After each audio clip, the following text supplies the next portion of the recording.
जय श्री राम दोस्तों। आज हम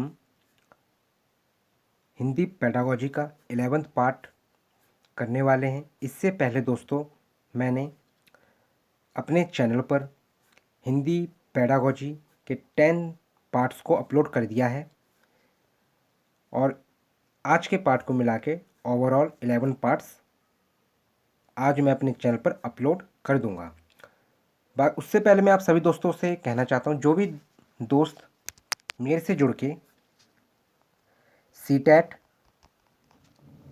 या टेट की तैयारी करना चाहता है तो वो मेरे चैनल से जुड़ सकता है। इसमें दोस्तों मैंने CDP, child development and pedagogy और हिंदी पेडागोजी, हिंदी शिक्षा शास्त्र,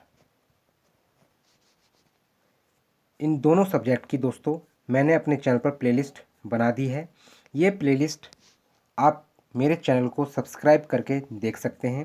साथ में आप लाइक भी करें, कमेंट भी करें, शेयर भी करें, लेकिन आप मेरे चैनल को सब्सक्राइब जरूर करें। अगर आप चाहते हैं कि आपके टेट और सीटेट 100+ मार्क्स आए तो आप मेरे चैनल से ज़रूर जुड़ें। और इन दोनों सब्जेक्ट की दोस्तों जो प्लेलिस्ट मैंने बनाई है, इन प्लेलिस्ट को आप नंबर ऑफ़ टाइम्स देखें ताकि आपके अंदर, चाहे वो CDP का क्वेश्चन हो, चाहे वो हिंदी पेडागोजी का क्वेश्चन हो, आप बड़े ही आराम से 2 से 3 मिनट में हल कर सकें इस क्वेश्चन को। तो दोस्तों जिसमें मैंने CDP के 9 पार्ट्स को अपलोड कर दिया है और हिंदी पेडागोजी के इससे पहले 10 वीडियोस को मैंने अपलोड कर दिया है। अब हम अपने सेशन को दोस्तों आगे बढ़ाते हैं। इसके साथ दोस्तों मैं आपको ये भी बताना चाहता हूँ कि जो ये वीडियोस हैं इनका जो टाइम ड्यूरेशन है बहुत ही लिमिटेड रखा है मैंने दोस्तों। मात्र 15 से 25 मिनट का इन वीडियोस का टाइम ड्यूरेशन है, ताकि आप सभी को लैपटॉप और मोबाइल के सामने ज़्यादा देर तक नहीं बैठना पड़े और कंसेप्ट भी आराम से समझ में आ जाए। तो पहला क्वेश्चन कह रहा है दोस्तों, गद्य शिक्षण में अपेक्षित नहीं है। तो मैं आप सभी को ये बताना चाहता हूँ, जो अपेक्षित है इसको आप संभावना के संदर्भ में समझें। तो इसका जो दूसरा अर्थ है संभावना। गद्य शिक्षण में संभावना नहीं है। क्या संभावना नहीं है? पहला ऑप्शन कह रहा है भाषा की बारीकियां समझना, ठीक है। दूसरा ऑप्शन है कल्पनाशीलता का विकास। थर्ड ऑप्शन है तार्किक शक्ति का विकास। फोर्थ ऑप्शन है अनुकरण क्षमता का विकास। अगर दोस्तों सिर्फ केवल अनुकरण के संदर्भ में बात होती तो इसका जो करेक्ट ऑप्शन होता है वो स्किनर जी होते, क्योंकि स्किनर ने, जो साइकोलॉजिस्ट हैं, उन्होंने अनुकरण की बात करी है, जब बच्चा इमिटेट करके या प्रैक्टिस करके सीखता है। तो ये ऑप्शन हमारा क्या है, उस संदर्भ में सही होता है। तो ये ऑप्शन हमारा रॉन्ग है, ठीक। लेकिन इस क्वेश्चन में क्या पूछा है, गद्य शिक्षण में संभावना नहीं है। तो देखो, जब गद्य शिक्षण की बात हो रही है मतलब क्या है, ये उच्च प्राथमिक कक्षा के जो विद्यार्थी हैं उनके संदर्भ में बात हो रही है। कक्षा 6 से 8 के जो विद्यार्थी हैं उनके लिए बात की जा रही है। तो इसमें साहित्य की बात है, जो गद्य शिक्षण है इसमें क्या है, साहित्य की बात छुपी हुई है। तो इसका मतलब है कि भाषा की बारीकियां समझाना बिल्कुल सही बात है। कल्पनाशीलता का विकास मतलब क्या है, जो अनुभव है, एक्सपीरियंस है और जो विचारिकता है, इसका क्या है, विस्तार है, इसलिए कल्पनाशीलता का विकास भी सही होगा। तार्किक शक्ति का विकास, तार्किक शक्ति को आप ऐसे समझें जैसे कि आप रीजनिंग समझ सकते हैं। जब तर्क की बात होती है, जब कोई भी अगर कोई क्वेश्चन कहा जा रहा है तो उसके क्या है, मैनी सॉल्यूशन होंगे, इसके संदर्भ में बात की जा रही है, इसलिए क्या है, थर्ड ऑप्शन भी सही होगा। लेकिन जो फोर्थ ऑप्शन है ये क्या है, गद्य शिक्षण में संभावना नहीं है। तो इस क्वेश्चन के अकॉर्डिंग फोर्थ ऑप्शन क्या है दोस्तों, सही उत्तर है। मेरे हिसाब से आपको ये क्वेश्चन समझ में आ गया होगा।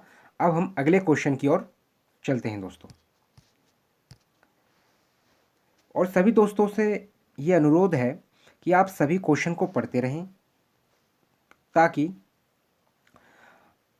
आपको एक आदत डेवलप हो सके, कि ताकि वो क्या है, आपको मॉक टेस्ट और जब आपका एग्ज़ाम होगा उसमें आपको इस पढ़ने की आदत से सहायता मिल सके।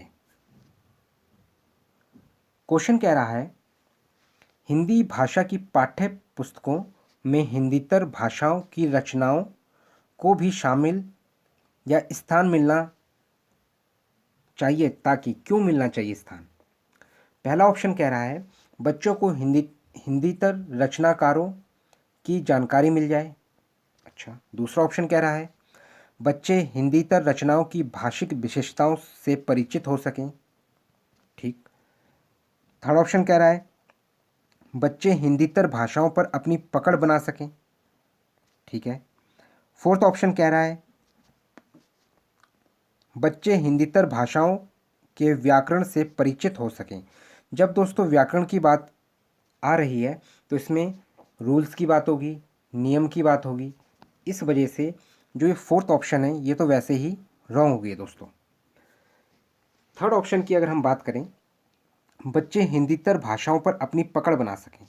क्या हम बच्चे को जो पाठ्य पुस्तक होते हैं उसमें हिंदीतर भाषाओं की रचनाएं भी शामिल करना है ताकि वो अपनी पकड़ बना सकें। अब इसमें पकड़ तो बनाने की कोई बात नहीं कही गई है, तो क्या आप भाषा को पकड़ सकते हैं? तो इस संदर्भ में ये थर्ड ऑप्शन भी रॉन्ग होगा दोस्तों। पहला ऑप्शन कह रहा है बच्चों को हिंदीतर रचनाकारों की जानकारी मिल जाए, मतलब हिंदी भाषा की पाठ्य पुस्तकों में हिंदीतर भाषाओं की रचनाओं को स्थान मिलना चाहिए ताकि रचनाकार जो होते हैं, जो रचना लिखते हैं, कि उनकी जानकारी मिल जाए। नहीं, इस संदर्भ में ये बात सही नहीं है, क्योंकि जो रचनाकार होते हैं वो क्या है, भाषा शैली को इस प्रकार से परिचित करवाते हैं, इस प्रकार से भाषित करते हैं ताकि क्या है, हर विद्यार्थी उस शैली को समझ सके और अपने विचारों में भी उनका प्रयोग कर सके। इस वजह से जो सेकंड ऑप्शन है बच्चे हिंदीतर रचनाओं की भाषिक विशेषताओं से परिचित हो सकें, तो उसकी भाषा शैली को समझ सकें, उस रचना में क्या लिखा गया है, इस संदर्भ में बात सही है। इसलिए जो इस क्वेश्चन का जो करेक्ट ऑप्शन है वो सेकंड ऑप्शन क्या है, करेक्ट उत्तर है इसका। इसमें क्या है, हमें रचनाओं की भाषिक विशेषताओं से परिचित हो सके, इसलिए हिंदी भाषा की पाठ्य पुस्तकों में हिंदीतर भाषाओं की रचनाओं को भी स्थान मिलना चाहिए। मेरे हिसाब से आप सभी को ये क्वेश्चन समझ में आ गया होगा। अब हम नेक्स्ट क्वेश्चन की ओर चलते हैं। जैसे दोस्तों इसमें लिखा है उच्च प्राथमिक स्तर। उच्च प्राथमिक स्तर के संदर्भ में बात है, मतलब कक्षा 6 से कक्षा 8 के विद्यार्थी के लिए बात यहाँ पर हो रही है। इसमें लिखा है, और साथ में मैं ये भी बताना चाहता हूँ आप सभी लोग साथ में क्वेश्चंस को पढ़ते रहें, और मैं तो पढ़ ही रहा हूँ ताकि आपको क्वेश्चन भी मैं पढ़ूंगा और साथ में ऑप्शन भी पढ़ते हुए आपको समझाते हुए आगे बढ़ूंगा, और आप लोग भी जल्दी से रीड कर सकें ताकि आपके अंदर भी एक समझ डेवलप हो सके। उच्च प्राथमिक स्तर पर हिंदी भाषा शिक्षण का एक महत्वपूर्ण उद्देश्य है। क्या उद्देश्य है वो हमें ऑप्शन पढ़ के ही समझ में आएगा, और हमें सारे ऑप्शनों को एक एक करके रीड करना है ताकि अगर हमें कोई पॉजिटिव, एक ऑप्शन में पॉजिटिव उत्तर मिल रहा है तो दूसरे ऑप्शन में क्या पता उससे भी अच्छा पॉजिटिव उत्तर मिल जाए। हिंदी भाषा की नियमित प्रकृति को समझना। ठीक है, तो उच्च प्राथमिक स्तर पर हिंदी भाषा शिक्षण का महत्वपूर्ण उद्देश्य क्या है? पहला ऑप्शन है हिंदी भाषा की नियमबद्ध प्रकृति को पहचानना या समझना। दूसरा ऑप्शन है हिंदी भाषा के व्याकरण को कंठस्थ करना। तो जो देखो दोस्तों, जो व्याकरण की बात आ गई है, कंठस्थ की बात आ गई है, मतलब क्या है, यहाँ रूल्स की बात आ गई है। हमें नियम को लर्न करना पड़ेगा, रटना पड़ेगा। तो हमें बच्चे को क्या है, रट्टू तोता नहीं बनाना है। उसे हमें कोई वो रटने की मशीन नहीं है, कोई भी विद्यार्थी है, उसे हमें समझाना है ताकि वो अपने जो उसका आज के समय का जो जीता जागता उदाहरण है उससे हमें उस बच्चे को, विद्यार्थी को जोड़ना है। इसलिए सेकंड ऑप्शन दोस्तों हमारा वैसे ही रॉन्ग है। इसके बाद हिंदी भाषा के प्रसिद्ध रचनाकारों को जानना। तो आपको पता है हिंदी भाषा के प्रसिद्ध रचनाकारों को जानने के संदर्भ में बात नहीं होती है।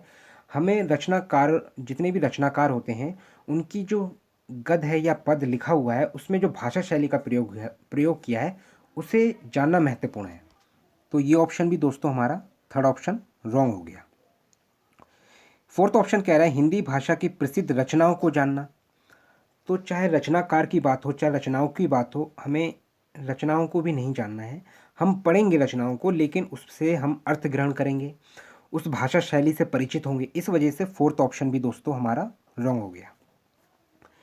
एक पहला ऑप्शन जो कह रहा है हिंदी भाषा की नियमबद्ध प्रकृति को पहचानना, मतलब किस प्रकार से लिखा गया है, कब कौन सी चीज़ को लाना इम्पोर्टेंट है, ये समझाया गया है उस भाषा शैली में। इस वजह से इस क्वेश्चन का जो सही उत्तर है वो पहला ऑप्शन जो है वो सही है कि हिंदी भाषा की नियमबद्ध प्रकृति को पहचानना। दोस्तों अगर आपको लग रहा है कि मैं अच्छा पढ़ा रहा हूँ तो आप मुझे कमेंट करके ज़रूर बताएं और आप मेरे चैनल को सब्सक्राइब जरूर करें। ठीक है दोस्तों, आप मेरे चैनल को सब्सक्राइब जरूर करें। तो अब अगले प्रश्न की ओर चलते हैं। साथ में आप सभी दोस्त पढ़ते रहें प्रश्न को, ताकि आपकी एक पढ़ने की आदत है जो डेवलप हो सके, जो कि आपको मॉक टेस्ट में और आपके पेपर में सहायक होगी। क्वेश्चन कह रहा है भाषण, परिचर्चा, संवाद बच्चों की डैश क्षमता का विकास करने में सहायक है। तो इसमें लिखित अभिव्यक्ति की बात हो रही है क्या, मौखिक अभिव्यक्ति की बात हो रही है? लिखित का मतलब लिखने से के संदर्भ में है, मौखिक अभिव्यक्ति की बात बोलने के संदर्भ में है, कल्पनाशीलता यहाँ अपने जो तरह तरह के विचार होते हैं उसके संदर्भ में बात है। अनुकरण का मतलब यहाँ अनुकरण क्या है दोस्तों, इमिटेट, देख के सीखना, इसके संदर्भ में बात है। जो ये बात स्किनर ने, जो साइकोलॉजिस्ट हैं, उन्होंने कही है। तो यहाँ पे क्या है, देख के सीखने के संदर्भ में कुछ बात नहीं हो रही है, इसलिए ये ऑप्शन तो वैसे ही रॉन्ग हो गया हमारा। अनुकरण वाला फोर्थ ऑप्शन है जो कल्पनाशीलता। तो जब भाषण की बात हो रही है तो भाषण में क्या है, कल्पना की कोई बात नहीं है कि वो अपने विचारों को, या उसके बहुत सारे सॉल्यूशन होंगे, बहुत सारे विचारों को अपने व्यक्त करेगा, इस पे ऐसी कोई बात नहीं है। इसलिए थर्ड ऑप्शन भी हमारा क्या है दोस्तों, रॉन्ग है। इसमें देखो भाषण की बात हो रही है, बोलने के संदर्भ में सही है, तो लिखित अभिव्यक्ति की बात नहीं होगी। मौखिक अभिव्यक्ति, मौखिक अभिव्यक्ति क्या है, बोलने के संदर्भ में, जैसे अगर संवाद हो रहा है तो दो व्यक्ति हैं या दो से ज़्यादा व्यक्ति हैं, अगर वो आपस में बातचीत कर रहे हैं तो मुंह से बोल रहे हैं, तो मौखिक संदर्भ में बात हो रही, तो ये इस वजह से संवाद भी ठीक है। परिचर्चा में भी देखो बोला जाता है, भाषण में भी बोल के ही व्यक्त किए जाते हैं भाषण, और क्या क्या योजनाएं हैं जैसे भाषण में, या किसी नीति के या कोई पॉलिसी है उसके संदर्भ में बात हो रही है, तो बोल के ही व्यक्त किया जाता है। इस वजह से क्या है, इस क्वेश्चन का जो सही आंसर है वो क्या है, सेकंड ऑप्शन क्या है, सही है। तो इस क्वेश्चन का करेक्ट ऑप्शन क्या है, second option is correct option. अब हम लोग अगले क्वेश्चन की ओर बढ़ते हैं। उससे पहले मैं दोस्तों आपको बताना चाहता हूँ, जो पेपर 2 होता है दोस्तों, ये भी क्या है दोस्तों, 150 मार्क्स का आता है। ठीक है ना दोस्तों, इसमें जो आपका हिंदी है 30 मार्क्स का होता है, इंग्लिश भी है अगर तो ये भी 30 मार्क्स का ही आता है। Hindi 30 number, English 30 number, science and maths या फिर एसएसटी, इन दोनों सब्जेक्ट में से एक ऑप्शन होता है, जो कि एसएसटी 60 नंबर और साइंस भी 30, मैथ्स भी 30, 60 नंबर, तो ओवरऑल 30 क्वेश्चन होते हैं और 30 ही इनके अंक, 60 क्वेश्चन होते हैं, 60 ही इसके अंक होते हैं।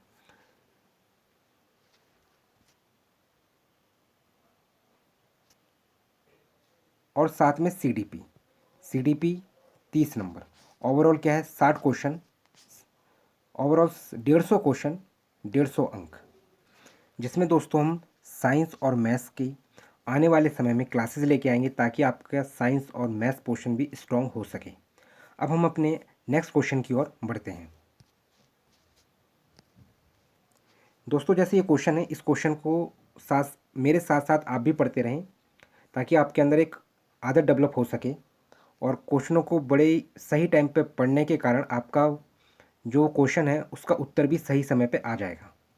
क्वेश्चन कह रहा है, गद्य रचना को पद में रूपांतरित करना, बदलना, और पद को गद्य में रूपांतरित करना या बदलना डैश में मदद करता है। पहला है साहित्य के सर्वोत्कृष्ट सर्जन, ठीक है। दूसरा ऑप्शन कह रहा है अभ्यास प्रश्नों को गढ़ने में, ठीक है। थर्ड ऑप्शन कह रहा है भाषाई संरचनाओं पर अधिकार। फोर्थ ऑप्शन कह रहा है भाषा व्याकरण पर अधिकार। तो मैं दोस्तों आपको बताना चाहता हूँ, जब भाषा व्याकरण की बात आई है तो इसका मतलब ये है कि इसमें रूल्स की बात होगी, नियम की बात होगी, कंठस्थ की बात होगी, रोट मेमोरी की बात है। इस वजह से क्या ये ऑप्शन तो हमारा वैसे ही रॉन्ग हो गया दोस्तों। इसके बाद अभ्यास प्रश्नों को गढ़ने में जो दूसरा ऑप्शन है, आप ये बताइए, जैसे कि अगर आप अभ्यास प्रश्न कर रहे हैं तो आपको क्या, एक तो कहानी सुन ली है, आपको तुरंत पता लग जाएगा कि अभ्यास प्रश्न हम कर रहे हैं। हाँ, अगर उस चीज़ को चेंज करके कुछ अलग क्वेश्चन डिज़ाइन किया जाए तब आपके अंदर क्या है, एक जो सृजनता आएगी, कुछ जो आपके विचार होंगे, जो नंबर ऑफ़ सॉल्यूशंस बन सकते हैं, उस पे अगर मंथन होता तो ये ऑप्शन सही हो सकता था। लेकिन इसमें क्या है, फिक्स की बात है कि आप बस दृढ़ से फिक्स हो चुका है कि आपको बस अभ्यास प्रश्न ही करना है और वहीं तक सीमित रहना है। इस वजह से क्या है दोस्तों, ये सेकंड ऑप्शन भी क्या है दोस्तों, रॉन्ग है। पहले की में अगर बात करें, पहले ऑप्शन की साहित्य के सर्वोत्कृष्ट सृजन, मतलब क्या होगा, इसमें क्या है, बहुत महत्वपूर्ण बता दिया गया है कि अगर गद्य रचना को पद में रूपांतरित करना है या पद को गद्य रचना में रूपांतरित करना साहित्य के सर्वोत्कृष्ट सृजन है। नहीं, सर्वोत्कृष्ट सृजन नहीं है। ये एक महत्वपूर्ण सृजन हो सकता है लेकिन सर्वोत्कृष्ट सृजन नहीं है। क्यों नहीं है? क्योंकि दोस्तों हमें क्या है, जब भी आप गद्य रचना को पद में रूपांतरित कर रहे हैं या पद रचना को गद्य में रूपांतरित कर रहे हैं तो इसमें क्या है, भाषा शैली में किस प्रकार से परिवर्तन हो रहा है इसके संदर्भ में परिचित कराना है, समझना है, भाषित करना है, परिभाषित करना है। तो जो थर्ड ऑप्शन है, भाषाई संरचनाओं पर अधिकार या उससे परिचित, भाषाओं से परिचित करवाना है या भाषा, जो भी नए नए जो भाषा शैली का प्रयोग हुआ है उसको समझाना है। इसलिए जो इस क्वेश्चन का सही उत्तर है वो थर्ड ऑप्शन है, भाषाई संरचनाओं पर अधिकार। ठीक है दोस्तों, अगर आपको लग रहा है कि मैं अच्छा पढ़ा रहा हूँ दोस्तों, तो आप मेरे चैनल से जुड़ें और आप मेरे चैनल को सब्सक्राइब भी करें। अब हम अगले क्वेश्चन की ओर बढ़ते हैं दोस्तों। तो इस क्वेश्चन में कह रहा है दोस्तों, 8वीं कक्षा, तो उच्च प्राथमिक स्कूल के संदर्भ में बात हो रही है जिसमें कक्षा 6 से कक्षा 8 के विद्यार्थी होते हैं। 8वीं कक्षा में हिंदी भाषा सीखने सिखाने के लिए आप किस सामग्री को सर्वाधिक महत्व देंगे? पहला है पाठ्य पुस्तक, दूसरा ऑप्शन है साहित्यिक सामग्री, तीसरा है व्याकरण की पुस्तक और चौथा है पोस्टर। तो जब व्याकरण की पुस्तक की बात है दोस्तों, तो भाषा सीखने सिखाने में आप किस सामग्री को सर्वाधिक महत्व देंगे? तो इसका यूज़ हो सकता है लेकिन इसको हम महत्व नहीं देंगे क्योंकि इसमें क्या है, नियम की बात होती है, रूल्स की बात होती है, कंठस्थ की बात होती है, इसलिए ये ऑप्शन हमारा वैसे ही रॉन्ग हो गया दोस्तों। जो फोर्थ ऑप्शन है, इसमें दोस्तों पोस्टर की बात कही गई है। आप ये बताइए कि पोस्टर लगाने से हिंदी भाषा सीखने सिखाने में किस प्रकार महत्वपूर्ण रूप से आप इसे कह सकते हैं, क्योंकि पोस्टर लगा है, पोस्टर कई तरह के होते हैं। तो ये क्या है, हिंदी भाषा सीखने सिखाने में ऑप्शन के हिसाब से आप इसे सर्वाधिक महत्व नहीं दे सकते हैं, इसलिए फोर्थ ऑप्शन भी दोस्तों रॉन्ग होगा। पाठ्य पुस्तक, अगर हम पाठ्य पुस्तक का मतलब होता है दोस्तों टेक्स्ट बुक। अगर आप ये बताइए, अगर टेक्स्ट बुक ही केवल पढ़ाएंगे, क्योंकि तो भाषा सीखने सिखाने के संदर्भ में सहायता कर सकता है लेकिन केवल पाठ्य पुस्तक ही वर्क नहीं कर सकती 8वीं कक्षा के विद्यार्थी को हिंदी भाषा सीखने सिखाने में, क्योंकि यहाँ मीडिया का भी रोल हो सकता है, जो पत्रिकाएं होती हैं, भाषिक पत्रिकाएं होती हैं, उनका भी रोल प्ले हो सकता है, साहित्य की भी बात होती है जिसमें गद्य और पद्य दोनों का मिश्रण होता है। इसलिए क्या है, केवल पाठ्य पुस्तक नहीं, पाठ्य पुस्तक एक रूप में सहायता कर सकती है। तो ये पहला ऑप्शन भी दोस्तों रॉन्ग है। अब बचा साहित्यिक सामग्री, तो 8वीं कक्षा में हिंदी भाषा सीखने सिखाने के लिए साहित्यिक सामग्री को सर्वाधिक महत्व देंगे। तो इस क्वेश्चन का दोस्तों सही उत्तर सेकंड ऑप्शन है। तो मेरे हिसाब से आपको ये क्वेश्चन समझ में आ गया होगा। तो अब हम अगले क्वेश्चन की ओर चलते हैं और सभी दोस्तों से मैं ये कहना चाहता हूँ कि जैसे ये क्वेश्चन देख रहे हैं आप, काफ़ी लेंदी है। आप सभी क्वेश्चन को पढ़ने की हैबिट डेवलप करें ताकि आपको जब मॉक टेस्ट दें या फिर जब आप पेपर देने जाएंगे, जो रियल एग्ज़ाम होगा उसके अंदर बैठेंगे और इतने लंबे लंबे क्वेश्चंस अगर आपको वहाँ पे दिखेंगे तो आपके अंदर जो पेशेंस है वो बना रहेगा। इसलिए क्वेश्चन को मैं पढ़ रहा हूँ और साथ में आप भी पढ़ते रहें, और मैं क्या है ऑप्शन को भी पढ़ते हुए आपको समझाते हुए आगे बढ़ता जाऊँगा, ठीक है ना दोस्तों। तो क्वेश्चन कह रहा है, आप छठी कक्षा के छात्रों के लिए हिंदी भाषा सीखने सिखाने की किस पद्धति का समर्थन करेंगे। पहला है जिसमें बच्चों को बोलने का अवसर मिले।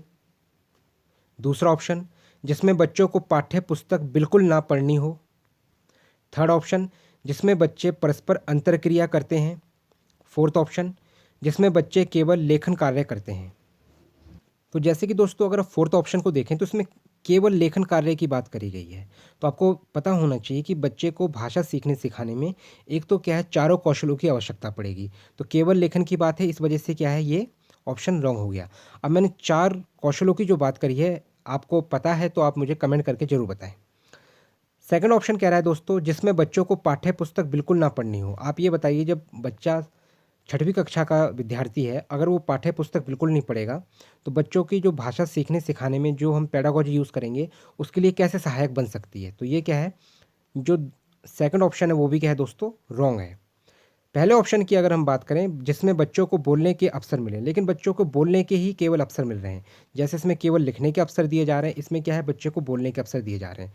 लेकिन इसमें क्या है चारों जो कौशल होते हैं उसके बारे में पता होना चाहिए, तभी क्या है बच्चा एक, चाहे वो किसी भी कक्षा का विद्यार्थी होगा, उसको भाषा सीखने सिखाने में हम उसकी मदद कर सकते हैं जब चारों कौशलों पे बात होगी। और ये चार कौशल कौन से हैं आप मुझे ज़रूर बताएं, क्योंकि पिछले वीडियोस में मैंने आपको नंबर ऑफ़ टाइम्स चारों कौशलों के बारे में बताया हुआ है।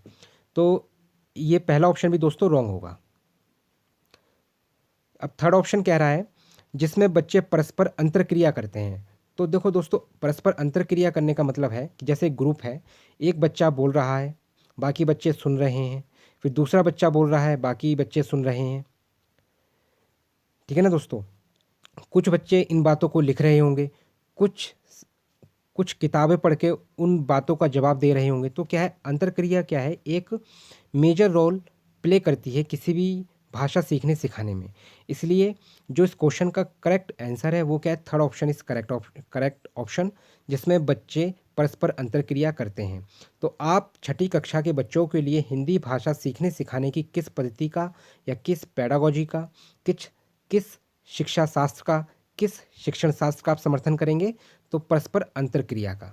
ठीक है दोस्तों, मेरे हिसाब से आप सभी को ये बात समझ में आ गई होगी। अगर आपको लग रहा है आपको समझ में आ रहा है तो आप मेरे चैनल को सब्सक्राइब जरूर करें दोस्तों। आगे समझते हैं दोस्तों। तो दोस्तों आज जो मैंने क्वेश्चंस लिए थे वो कंप्लीट हुए हैं। मैं आपको बताना चाहता हूँ, कोई भी दोस्त अगर मेरे चैनल से जुड़ना चाहता है और मेरे चैनल से जुड़ के टेट और सीटेट की अगर तैयारी करना चाहता है तो वो मेरे चैनल से जुड़ सकता है। इसमें दोस्तों मैंने CDP child development and pedagogy, साथ में मैंने हिंदी पेडागोजी, हिंदी शिक्षा शास्त्र, इन दोनों सब्जेक्ट की दोस्तों मैंने अपने चैनल पर वीडियोस, जो इन दोनों सब्जेक्ट से रिलेटेड वीडियोस हैं उनको मैंने अपलोड कर दिया है। साथ में मैंने क्या किया है दोस्तों, इन वीडियोस की प्लेलिस्ट भी बना दी है। ये प्लेलिस्ट आप तभी देख सकते हैं जब आप मेरे चैनल को सब्सक्राइब करेंगे। साथ में आप लाइक भी करें, शेयर भी करें, कमेंट भी करें, लेकिन आप मेरे चैनल को सब्सक्राइब जरूर करें।